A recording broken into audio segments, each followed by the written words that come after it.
मित्रहो नमस्कार. भारत हा एक कृषीप्रधान देश आहे. कृषीप्रधान असेल किंवा नसेल, निदान आपण म्हणतो तरी, पण ज्याला आपण पूजतो ना, त्याची धिंड काढण्याची प्रथा अलीकडे आपल्याकडे पडत चाललेली आहे. हे मी याच्यासाठी सांगतो, ज्याच्या नावानं दिन साजरा करतो, ज्याला आपण खूप पूजतो, एका दिवशी त्याचा गौरव करतो, समजून जायचं त्याची इतर दिवशी आपण अक्षरशः धिंड काढतो. याच्यासाठी इतर वेळी त्याचं कधीसुद्धा हित बघत नाही. त्याला 365 दिवसांपैकी एका दिवसातच बांधून ठेवतो. भारतातील शेतकऱ्यांची अशीच अवस्था झालेली आहे आणि ती अवस्था आजपर्यंतच्या शासनानं केलेली आहे.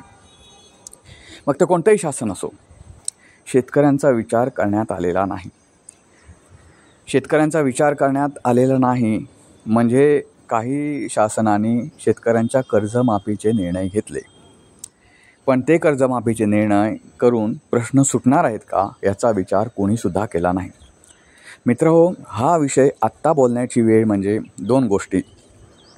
पहिली म्हणजे बच्चू कडू यांनी नागपूरमध्ये केलेलं आंदोलन, ज्या आंदोलनाला कर्जमाफीची सुद्धा धार होती. आणि दुसरं महत्त्वाचं कारण म्हणजे याच गोष्टीवर अजित पवार, उपमुख्यमंत्री अजित पवार यांनी केलेलं वादग्रस्त स्टेटमेंट. अजित पवार यांनी त्यांच्या भाषणात म्हटलं की शेतकऱ्यांनी सुद्धा आता फुकटात खाणं थांबवलं पाहिजे. कर्जमाफी सारखं काय, फुकटात घ्यायचं, फुकटात खायचं या सवयी आता सोडून द्या. तुम्हाला 0% व्याजदरानं गव्हर्नमेंट कर्ज देते आणि तरीसुद्धा मुद्दल भरायची नाही म्हणता, तर शासनाची तिजोरी भरणार कशी? हे बोलतानाच त्यांनी दुसरं एक वादग्रस्त स्टेटमेंट केलं की हो, आम्ही बोललो होतो की तुम्हाला कर्जमाफी देऊ, पण ते निवडून येण्यासाठी बोललो होतो. आता किती एखाद्या महाराष्ट्रातील मुरब्बी नेत्यानं ज्या पवार घराण्यांकडे महाराष्ट्रातील लोक आशेनं पाहतात, त्यानं असं स्टेटमेंट करणं, वादग्रस्त करणं आणि इमॅच्युअर असल्यासारखं करणं, हे जर आपण पाहिलं तर आपल्याला कळतं की महाराष्ट्राची राजकीय पातळी आणि त्यांची राजकीय कुवत किती रसातळाला चाललेली आहे. प्रत्येकजण, आता मी इथे सोशल मीडियावर व्यक्त होतो आहे, पण ते व्यक्त होण्याला मी स्वतःला बंधनात घालून घेतलं आहे की आपल्यामुळे वाद उत्पन्न होता कामा नयेत. पण आपण जशास तसं उत्तर देण्याला सुद्धा शिकलं पाहिजे, पण ते देतानासुद्धा आपल्याकडून कुठला वादग्रस्त शब्द बाहेर जाता कामा नये. कारण लोक संवेदनशील आहेत आणि महत्त्वाचं म्हणजे आपण त्यांच्या भावनांशी खेळण्याचा आपला कोणताही अधिकार नाही. हां, जो भावनांचा खूप डोंगर रचतो, जो कायम भावनांचा स्वतःचा लिलाव करतो, त्यांच्याबद्दल बोलेन मी. पण जो सर्वसामान्य माणूस आहे, मग तो कुठल्या जाती धर्माचा असो किंवा कोणीही असो, सर्वसामान्य माणूस म्हणजे काय अमुक एकाच वर्गातला असं नाही. सगळ्या प्रवर्गामध्ये सर्वसामान्य आहेत, श्रीमंत आहे. तर जो सर्वसामान्य आहे, पिचलेला आहे, त्याच्याबद्दल 4 गोष्टी आपण बोलल्या पाहिजे त्याच्या हितासाठी. तर अजित पवार यांच्या स्टेटमेंटकडे पाहताना एक मुद्दा असा येतो की कर्जमाफी वारंवार करावी का? तर त्या प्रश्नाकडे येण्यापूर्वी आपण आत्तापर्यंतच्या शासनाने सवलतींचा कसा पाऊस पाडलेला आहे त्याच्याकडे येऊ. आता सवलतींचा पाऊस हा शेतकऱ्यांवरचा नाही. अनेक घटक असे आहेत जे काम करून, कष्ट करून आपलं पोट भरू शकतात, त्यांच्यावर सुद्धा सवलतींचा पाऊस पडलेला आहे. आपण या गव्हर्नमेंटनं सुरू केलेल्या 2 योजनांवर पहिले येऊ, मग इतर योजनांवर बघू. मित्रहो, महायुती शासनानं सुरुवातीच्या काळात म्हणजे हे जेव्हा 3 इंजिनचं सरकार आलं, त्यांच्या पहिल्या टर्ममध्ये जो टीचा प्रवास होता तो महिलांना अर्धा म्हणजे 50% भाड्यामध्ये उपलब्ध केला. आता मला सांगा, महिला स्वकर्तृत्वावर नोकरीमध्ये आहेत, वेगवेगळे व्यवसाय करत आहेत, आणि कुठली महिला अशी आहे की जिला 50% म्हणजे 100% तिला भाडं भरायचं आहे म्हणून तिनं प्रवास बंद केला? असं कुठेसुद्धा नाही. त्यांच्या मागे सरकारचा उद्देश चांगला होता की त्याच्यामुळे इन्कम वाढेल वगैरे, आणि त्यानं थोडंफार वाढलंसुद्धा. पण ती सवलत देऊन कशाला वाढवायचं? त्यामुळे अशी गोष्ट झाली ना की महिला त्या एस टीकडे वळल्या. एस टीकडे वळणं ही चांगली गोष्ट आहे, पण ते इतर माध्यमातून वळवणं गरजेचं होतं. बरं, याच महिलांवर लाडकी बहीण नावाची योजना काढून वारेमाप खर्च केला. म्हणजे अक्षरशः उधळले पैसे. मित्रांनो, कसं आहे माहिती आहे का, तुम्हीसुद्धा काही गोष्टीमध्ये भावनाशील होऊ नका. आता ह्या गोष्टीत तुम्ही भावनाशील होणार नाहीत, कारण सगळ्यांच्याच भावना याबाबतच्या तीव्र आहेत. पण मी पुढे गोष्ट जेव्हा बोलणार आहे त्यावेळीसुद्धा भावनाशील होऊ नका. काही गोष्टी असतात ना, राज्याला जर पुढे न्यायचं आहे तर त्या गोष्टींवर बोलताना असेल किंवा त्या गोष्टीबाबत निर्णय घेताना असेल, काही गोष्टी आपल्याला तीव्रतेने घ्याव्या लागतात, तीव्र निर्णय घ्यावे लागतात, तरच राज्य पुढे जातं. हां, म्हणजे त्या घटकाला मारून टाकायचं का, तर अजिबात नाही. त्याच्यावर खूप अनेक गोष्टी आहेत की ज्या गोष्टींमुळे तो घटक पुढे जाऊ शकतो, पण त्याचा विचारच कोणी करीत नाही. आज लाडक्या बहिणींना 1,500 रुपये दर महिन्याला देऊन कुठल्या बहिणीवर अशी वेळ आली सांगा ना. आणि जी 1,500 रुपयामुळे तुमच्या बहिणीची अडचण दूर झाली, हां, थोडाफार संसाराला हातभार लागत असेल, पण त्या महिलांनासुद्धा कष्ट करू द्या ना. महिलांमध्ये स्थूलतेचं प्रमाण एवढं वाढलं आहे, त्यांना कष्ट करून कमवू दे ना, संसाराला हातभार लावायचा असेल तर. पण ही योजना गव्हर्नमेंटनं आपण म्हणजे आता महायुती शासनानं आपण निवडून येणार नाही या भीतीनं राबवली. आणि आता तिजोरीच्या तिजोरी या महिलांसमोर ओततायत अक्षरशः. बाकीच्या घटकांना जो निधी मिळणार असेल, म्हणजे अगदी समाज कल्याणचा निधीसुद्धा या लाडक्या बहिणींसाठी त्यांच्याकडे वळवला. आणि त्यांचे जे काही दुर्बल घटक आहे त्यांना जो अनुदान मिळायचं म्हणा किंवा त्यांना पेन्शन मिळायची म्हणा, ती पेन्शन उशिराने दिली जाते, कधी दिलीच जात नाही, अशा अनेकांच्या तक्रारी आहेत. एवढं असताना मला एक म्हणायचं आहे की राज्यामध्ये 2च प्रकार पाडले पाहिजेत अनुदान द्यायचे किंवा नाही हे ठरवताना. एक दुर्बल घटक आणि एक सबल घटक. दुर्बल घटक म्हणजे जो 100% अपंग आहे, 100% अपंग आहे, ज्याला व्यवस्थित चालता येत नसेल किंवा मूकबधीर असेल, ज्याला बोलता येत नाही व्यवस्थित, ज्याला कामधंदा जो करू शकत नाही, अशा घटकाला, मग तो अपंग असेल किंवा वृद्ध असेल, अशा घटकांवर करा ना खर्च. त्याला जगवण्यासाठी ज्या काही गोष्टी लागतील त्या करा. पण गंमत अशी आहे की जो घटक सबल आहे, जो कष्ट करू शकतो, या राज्याच्या प्रगतीमध्ये हातभार लावू शकतो, त्यालासुद्धा तुम्ही फुकट पोषण्याचं काम करताय. आणि शेतकऱ्यांना कर्जमाफीचा विषय आला की तुम्ही हातवर करताय. ही गोष्ट प्रचंड चुकीची आहे. प्रचंड म्हणजे चुकीची तर आहेच. आणि भारताला कृषीप्रधान असलेल्या भारत देशासाठी ही लाजिरवाणीसुद्धा गोष्ट आहे. मित्र, आता याच्यावर करायचं काय?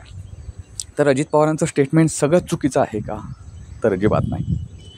मी 1 वर्षापूर्वी असा व्हिडिओ बनवला होता, तो तुम्ही पाहू शकता, याच चॅनेलवर आहे. त्याच्यात मी असं म्हटलं होतं की शेतकऱ्यांचे असे लाड करण्याचं प्रयोजन काय? बच्चू कडू किंवा विरोधी पक्ष नाही आहेत ना, ते शेतकऱ्यांच्या भावनांना हात घालतात आणि त्यांना रस्त्यावर आणतात. त्यांचा काय आपल्याला निवडणुकीत फायदा होईल का ते पाहतात आणि मग वाऱ्यावर सोडतात. शेवटी लक्षात ठेवा मित्रांनो, कर्जमाफी करणं ही सोपी गोष्ट नाही आहे. आणि त्याच्यामुळे तिजोरी किती खडखडाट होईल याचा तुम्ही अंदाज घ्या. एक शेतकरी आहे, तो 5-10 हजार रुपयाचं पीक कर्ज काढत नाही, 1 लाख ते 3 लाखापर्यंत काढतो. त्याला ऑलरेडी व्याजदरामध्ये पूर्ण सवलत असते, म्हणजे त्याला 0% व्याजदरानं पीक कर्ज मिळतं. असं असतानासुद्धा कर्जमाफी द्यायची म्हटली तर राज्याच्या तिजोरीवर केवढा मोठा भार पडेल तुम्ही पाहू शकताय. राज्यात शेतकरी किती आहेत आणि त्या प्रत्येक शेतकऱ्यामागे 3 लाख रुपये कर्ज धरा. 3 लाख रुपयाचं कर्ज म्हणजे त्याला कर्जमाफी दिल्यावर राज्य शासनाच्या तिजोरीवर केवढा प्रचंड भार पडेल ही तुम्ही कल्पनाच करू शकता. आता मी सुद्धा शेतकरी होतो आहे अजूनसुद्धा, पण आता मी शेती करत नाही. पण तुम्हाला एक गोष्ट सांगतो मित्रांनो, शेतकरी आणि शासन यांच्या काही गोष्टी कुठे चुकतात. पहिली गोष्ट म्हणजे शासनानं शेतकऱ्यांच्या मालाला हमीभाव देणं गरजेचं आहे, जो कधीच दिला जात नाही. आपल्या कृषी धोरणामध्ये सुद्धा याचा उल्लेख आहे की हमीभाव दिला पाहिजे, तो दिलाच पाहिजे. पण शासन त्याकडे देत नाही. विरोधकसुद्धा ह्या मुद्द्यावर राळ उठवणं म्हणतात, ते उठवत नाही. त्यांना कर्जमाफी करून मित्रांनो सांगा, आमची पुढची पिढी जी येणार आहे त्याच्यावर आम्ही कर्जाचा डोंगर उभा करतो आहे, जो स्वतःची हौसमज न करता मागच्या पिढीनं केलेलं कर्जाचा हप्ता फेडणार आहे. आता तुम्ही म्हणाल ते कसं? शासनाची जेव्हा तिजोरी रिकामी होते तेव्हा शासन दुसरीकडून कर्ज घेतं. ते कर्जाचा हप्ता, तर तुम्हाला माहिती आहे आपल्याच कर्जाचा गया किती वर्ष आपण हप्ता फेडत असतो. तर घराचा हप्ता जर असेल तर 15-17 वर्ष आपण तो फेडत असतो. तर 15-17 वर्ष तुम्हाला मूलबाळ जर छोटं असेल तर त्याला ते पुढे फेडायचं आहे.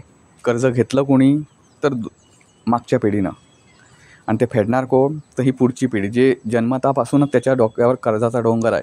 मग तो डोंगर जो असेल तो ते कर्ज असेल शासन वेगवेगळ्या कराच्या रूपात तुमच्याकडून कर वाढवून तुमच्याकडून वसूल करतं. असं ते कर्ज ज्या पिढीचा याच्याशी काहीसुद्धा संबंध नाही त्या पिढीला फेडायचं आहे. ती तुमची आमचीच पिढी आहे. असं काय नाही की बाबा ती अमुक एकाचीच आहे किंवा जो ज्याला याचे लाभ मिळत आहे, ज्याच्यासाठी शासनाने कर्ज काढलं आहे त्यांचं आहे, त्यांचीच आहे, आपली नाही. त्यामुळे याबाबत हे व्यक्त होणं आणि त्याबाबत कुठेतरी एक कॉर्पोरेट विचार करणं, कॉर्पोरेट म्हणण्यापेक्षा एक माणुसकीला पण धरून आणि महत्त्वाचं म्हणजे अति लाड न करता त्रयस्थपणे विचार करणं गरजेचं आहे. पण त्याच्यावर कोणीच विचार करताना दिसत नाही. शासनाला हमीभाव पहिली गोष्ट दिला पाहिजे. जे अवजार असतील त्याच्यामागे तर सबसिडी मिळते, पण ती पारदर्शकदृष्ट्या कशी मिळेल किंवा शेतकऱ्यांना आता जे कर्ज दिलं जातं आहे ते विनासायास कसं मिळेल, या गोष्टी याची पडताळणी केली पाहिजे. आता एक महत्त्वाचं म्हणजे काही शेतकरी काय करायला लागलेत की या पीक कर्जाच्या नावाखाली स्वतःच्या मुलीच्या लग्नावर प्रचंड उधळण करतात, प्रचंड पैशाची उधळण करतात. कारण पीक कर्ज घ्यायचं, आता तुम्हाला सांगतो शेतकऱ्यांना तुम्ही काही लोक असे आहेत ना की त्यांच्याकडे नावावर शेती आहे पण ते कसत नाही, ती पडीक आहे. मग ते सुद्धा पीक कर्ज घेतात.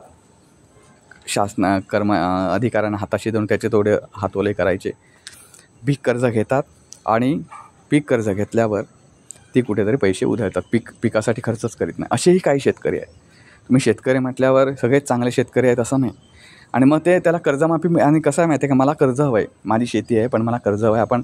आपल्याला लगेच लक्षात येत नाही की आपण कुठलं कर्ज घ्यावं. मग ते काही बँकेचे अधिकारी सांगतात पीक कर्ज घ्या ना, माफी होते, पैसे भरण्याची गरज नाही.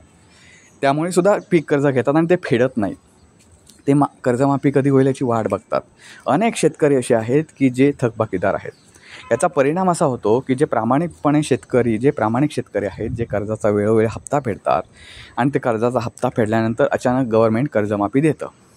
म्हणजे त्या शेतकऱ्याला काय वाटेल, प्रामाणिक असलेल्या शेतकऱ्याला, की साला आपण उगाचच भरतो, आपण भरलेली सगळी जी काय कर्जाचे हप्ते होते ते फुकट गेले, बाकीच्यांना काही न करता कर्जमाफी मिळून गेली.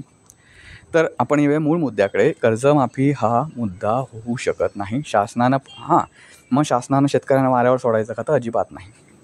शासनानं त्यांना हमीभाव दिला पाहिजे. दुसरी गोष्ट म्हणजे अतिशय महत्त्वाचं कारण,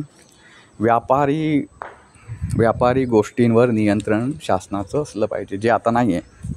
फडणवीस जेव्हा पहिल्यांदा मुख्यमंत्री झाले त्यावेळी त्यांनी नियंत्रण मिळवण्याचा तो प्रयत्न केला. त्यांची खूप चांगली दृष्टी होती त्यावेळी, पण त्यानंतर परत त्या गोष्टीकडे कोणीही लक्ष दिलं नाही. स्वतः फडणवीसांनी सुद्धा ते लक्ष दिलं नाही. त्यामुळे परत एकदा जी राज्यात जुनी स्थिती होती ती स्थिती झाली. मित्रांनो, लक्षात ठेवा, मी तुम्हाला एक उदाहरण सांगतो. मी मगाशी म्हटलं की आम्ही सुद्धा शेतकरी कुटुंबातले आहोत. मी कोकणातला आहे. नारळाची झाडं आहेत आमची काही, तर त्याच्यावर आमचा एक काळ असा होता, गरिबीचा काळ, की त्याच्यावर आम्ही नारळ आणि काजूवर आम्ही वर्षभर जे काय असेल ते, म्हणजे वर्षभर खूप मोठं इन्कम मिळायचे नाही. काजूची झाडं मोठी नव्हती, जास्त नव्हती, पण त्याच्यावर आम्ही गरिबी काय म्हणतात ती थोडीफार का असे ना, 2-3 महिने गरिबी लांब होईल इतकं उत्पन्न त्याच्यातून फक्त मिळायचं. तर त्या नारळाची तुम्हाला एक गोष्ट सांगतो. नारळ 20 रुपये त्यावेळी बाजारपेठेत विकला जात होता. तर आम्ही एका व्यापाऱ्याकडे म्हणजे 3-4 व्यापाऱ्याकडे चौकशी केली रत्नागिरी. मी रत्नागिरीपासून जवळपास 38 ते 40 किलोमीटरवर राहतो. ते म्हणे की मी 10 रुपयाला घेईन नारळ इथे आणून. आता बघा बरं, नारळाचं झाड आमचं, त्या नारळाच्या झाडावरून नारळ काढायचे ते आम्ही काढून देणार. ते नारळ काढणारे आता खूप कमी लोक राहिलेले आहेत, ते मिळत नाहीत. ते शोधायचे आणि मग नारळ काढून घ्यायचे. नारळ काढून घेतल्यानंतर ते सोलायचे. नंतर सोलून झाले की मग ते एका गाडीत भरायचे आणि 40 किलोमीटरवर आणून त्याला व्यापाऱ्याला ते द्यायचे. या सगळ्या कष्टाचा खर्च किती निघणार त्याच्यातून, तर 10 रुपये. आणि तो व्यापारी त्याच्या दुकानामध्ये ते नारळ ठेवणार आणि ज्या इतर वस्तू जशा विकतो तसे ते नारळ विकणार आणि त्याच्या मागे तो एका नारळामागे 10 रुपये कमवणार. म्हणजे माझ्या कष्टाला किंवा शेतकऱ्याच्या कष्टाला काही किंमत आहे की नाही, हा विषय आहे. तुम्हाला आता कळलं असेल की विक्री व्यवस्थापन ही किती महत्त्वाची गोष्ट आहे. मित्रांनो, शेतकरी 2 ते 3 महिने काबाड कष्ट करतो, शेतात राबतो, घाम गाळतो. काही ठिकाणी तर अशी अवस्था आहे उन्हाळ्याच्या काळामध्ये की लाईट जाते, तर शेतकऱ्यांना रात्रीचा अखंडित वीज पुरवठा केला जातो. त्यावेळी रात्र जागून शेताला पाणी द्यावं लागतं. म्हणून मी म्हटलं रात्रंदिवस काबाड कष्ट करतो. तुम्हाला कदाचित ते चुकीचं वाटलं असेल. रात्रीसुद्धा शेतकरी पाणी द्यायला जातो. त्यावेळी वन्य प्राण्यांचीसुद्धा भीती असते. हे सगळ्याशी फेस करत तो कष्ट करतो. पण विक्री व्यवस्थापन त्यानं स्वतःच्या हातात ठेवलं नाही किंवा त्या विक्री व्यवस्थापन जर शेतकऱ्याकडे मनुष्यबळाचा प्रॉब्लेम असेल तर गव्हर्नमेंटनं त्या विक्री व्यवस्थापनावर कुठेतरी स्वतःचं नियंत्रण ठेवायला हवं होतं, ते ठेवलं नाही. शासन खरेदी करतं वेगवेगळ्या ज्वारी असेल, बाजरी असेल, मका असेल, त्यालासुद्धा हमीभाव दिला जात नाही. म्हणावा तसा हमीभाव न दिल्यामुळे गंमत अशी होते की शेतकरी चारी बाजून नाडला जातो. एकतर अस्मानी संकट आहेच, जो कधी पाऊस पडतो आणि तो पाऊस एवढा प्रचंड पडतो, ज्यावेळी पाणी नको असतं त्यावेळी तो पाणी करून जातो आणि ज्यावेळी पाणी हवं असतं त्यावेळी निघून जातो. या अस्मानी संकटामुळे शेतकरी चारी बाजूनं नाडला जातो. आता नुकसान तर होणार आहे, ते काही गव्हर्नमेंट पाऊस पाडत नाही किंवा गव्हर्नमेंट ठरवत नाही पाऊस कधी पाडायचा, कधी ऊन पाडायचं. त्यामुळे ही संकटं तर शेतकऱ्याच्या समोर येणारच आहेत. पण शेतकऱ्याच्या मालाला हमीभाव जर चांगला दिला आणि महत्त्वाचं म्हणजे हे जे बाजारपेठेवर व्यापाऱ्यांचं जे नियंत्रण आहे ते जर काढलं तर शेतकरी चांगला सधन होऊ शकतो. मित्रांनो, कसं झालं आहे आता माहिती आहे का, शेतकऱ्याकडून व्यापारी मालाची खरेदी करतात. तो माल जेव्हा पडीक असतो म्हणजे त्याला खूप कमी रेट असतो त्यावेळी तो स्वतःकडेच ठेवतात, स्वतःच्या गोडाऊनमध्ये ठेवतात. आणि ज्यावेळी रेट वाढतो त्यावेळी त्यातला काही माल हे काढतात. एवढा पण सगळा काढत नाहीत की जेणेकरून मालाचा भाव उतरेल बाजारपेठेत. जेवढा हवा तेवढाच काढतात आणि त्याच्यावर ते प्रचंड पैसा कमवतात. शेतकरी ते पीक जे आहे त्या भावात विकतो आणि परत दुसरं पीक घ्यायला पुढे जातो. मित्रांनो, ह्या गोष्टी जर आता ह्याच्यासाठी कसं आहे माहिती आहे का, शेतकऱ्यांची कुटुंब जी आहेत ती दुभंगलेली आहेत. त्यामुळे सक्की भावंडं, चुलत भावंडी तर आमचाच विषय, सक्की भावंडं वेगळी झालेली आहेत. या सगळ्यांनी जर एकत्र आलं, प्रत्येक कुटुंब जर एक संघ झालं तर त्याच्यातल्याच कोणीतरी व्यापारी व्हायचं, कोणीतरी शेतकरी व्हायचं. असं जर त्यांनी सगळ्या भूमिका पार पाडायच्या म्हटल्या तर बाजारपेठेवर त्यांचं नियंत्रण राहील, बाजारपेठेत त्यांच्या मालाची ही होईल आणि त्या गोष्टी हे विकू शकतील. अशी काही जर योजना काढता आली तर गव्हर्नमेंटने ती काढली पाहिजे. मित्रांनो, जाता जाता तुम्हाला एक गोष्ट सांगतो. एक उदाहरण आहे जळगाव जिल्ह्यामधलं. जळगाव जिल्ह्यात एक राजस्थानी कुटुंब राहतं शहरामध्ये. तर त्यांच्याकडे जवळपास 150 ते 200 जनावरं आहेत. ओके, 150 ते 200 जनावरं आहेत. आणि महत्त्वाचं म्हणजे जळगाव शहरामध्ये त्यांचं घरदार जे आहे ते जवळपास एक असेल 2-3 गुंठ्यावर त्यांचं, कारण त्यांचे सगळे चुलत वगैरे भावंडं ती एकत्र आहेत, फक्त वेगवेगळे राहतात त्याच एरियामध्ये. तर 1.5-2 गुंठे एरियामध्ये त्यांची घरं आहेत. पण ते जर सोडलं तर इतर 1 इंचसुद्धा जमीन जळगाव शहरात त्यांची नाही आहे.